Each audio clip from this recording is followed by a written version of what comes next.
Você já deve ter ouvido falar sobre Copom e taxa Selic, possivelmente.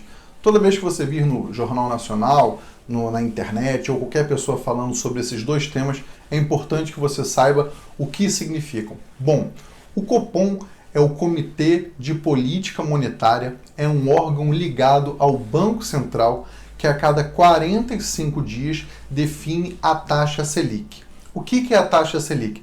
É a taxa de juros referência para toda a nossa economia. É o que vai balizar a grande maior parte dos investimentos de renda fixa, direta ou indiretamente. Vai lastrear o CDI, vai lastrear títulos públicos, vai lastrear outros investimentos que a gente vai ver um pouquinho mais para frente. O que é mais interessante em relação ao Copom? Nessa época de crise, eles estão se reunindo com uma periodicidade ainda mais frequente.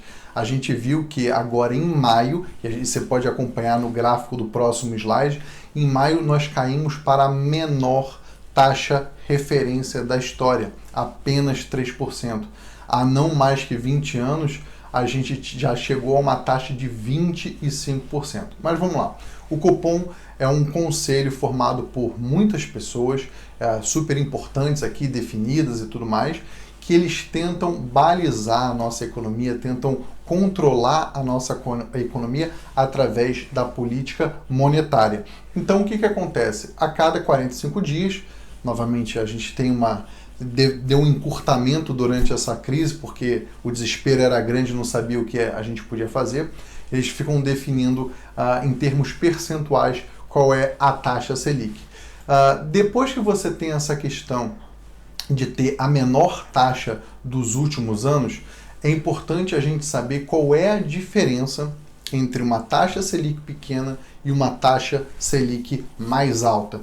E isso é muito importante para você pensar e começar a pensar em retrospectiva como estavam os seus investimentos ou como estava a comunicação sobre a economia nos últimos anos.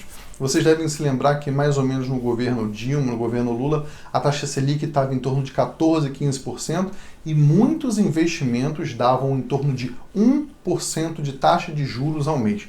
O que quer dizer isso? Que muitas pessoas elas deixavam o seu dinheiro quase que por completo dentro de investimentos de renda fixa. Por quê? 10, 11, 12% de taxa de juros ao mês é uma taxa muito boa, é uma taxa muito violenta. Então, as pessoas viviam de rentismo. Esse é um termo muito interessante que você tem que ter na cabeça.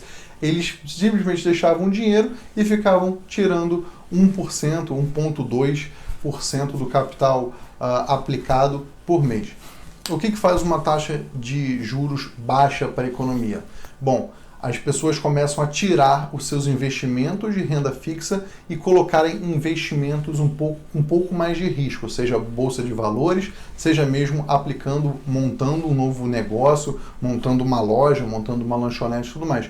Porque o rendimento que dá numa renda fixa já não é mais tão suficiente. A segunda coisa que acontece é o seguinte, os bancos, porque o governo está cobrando menos taxa de juros, né?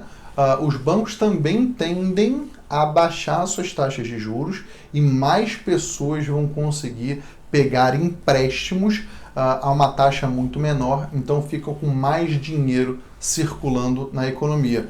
E o que acontece quando muito dinheiro está circulando na economia? Muita gente com dinheiro na mão e sendo a oferta dos produtos e serviços geralmente a mesma, estável, pode ter o risco de inflação. Tem muita gente querendo um certo produto e a pessoa que está ofertando esse produto, ela pode começar a subir o valor. Na ponta inversa, quando a Selic está alta, ela estimula o rentismo, muitas pessoas começam a tirar o seu dinheiro de renda variável, porque é muito mais arriscado, e a gente tem um controle maior de empréstimos bancários, porque as pessoas começam a ver que as taxas de juros são muito altas e isso, claro, menos dinheiro circulante na economia, o risco de inflação é muito menor. Então, a taxa Selic e o Copom são esses dois conceitos. Na apresentação tem tudo explicadinho, uma gangorra gráfica. Vejam lá. Muito obrigado. Até a próxima.